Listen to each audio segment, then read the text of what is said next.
پاکستان اور بنگلہ دیش کے درمیان حالیہ دنوں میں جہاں وزراء اعظم کی سطح پر تعلقات میں کافی گرم جوشی دیکھی جا رہی ہے، وہیں دونوں ممالک کے درمیان فوجی سطح پر بھی روابط بڑھ رہے ہیں۔ 14 جنوری کو ISPR کی جانب سے بتایا گیا کہ پاکستانی فوج کے سربراہ جنرل عاصم منیر اور بنگلہ دیشی فوج کے principal staff officer lieutenant general SM Kamrul Hassan کے درمیان ملاقات ہوئی، جس میں دفاعی تعاون بڑھانے اور اسے بیرونی دباؤ سے محفوظ رکھنے پر بات چیت کی گئی۔ اس کے علاوہ lieutenant general SM Kamrul حسن کی جانب سے پاک فضائیہ کے سربراہ ایئر مارشل ظہیر احمد بابر سدھو سے ملاقات ہوئی، جس میں انہوں نے JF-17 تھنڈر سمیت دیگر عسکری آلات میں دلچسپی ظاہر کی۔ اس ملاقات کے کچھ ہی روز بعد بھارتی میڈیا میں یہ دعویٰ کیا گیا کہ انٹر سروسز انٹیلیجنس یعنی ISI کا ایک وفد بنگلہ دیش پہنچا ہے، مگر اس بات کی نہ صرف بنگلہ دیشی حکومت نے تردید کی ہے بلکہ پاکستان کی جانب سے بھی اس کا کوئی جواب نہیں دیا گیا۔ ابھی ریسنٹلی ایک بڑا ہائی لیول ملٹری ڈیلیگیشن بنگلہ دیش سے آیا تھا، حکومت پاکستان نے کوئی کلیریفائی نہیں کیا۔ آپ دیکھیں کہ انڈین میڈیا نے جو شور ڈالا سب نے وہ بائی کر لیا۔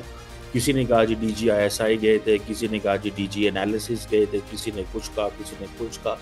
پاکستان کی طرف سے کوئی موقف نہیں ہے۔ تو یہ بیسیکلی انڈیا اپنے میڈیا کو استعمال کرتا ہے نیریٹو بلڈنگ کرنے میں، تھریٹ کو ایکسٹرنلائز کرنے میں، اور وہ کہیں گے جی لو جی 2 مسلمان ملک مل گئے، دونوں مسلمان ہیں، دونوں ہمارے نیبر ہیں، دونوں اب کیا کریں گے، یہ گٹھ جوڑ بن گیا۔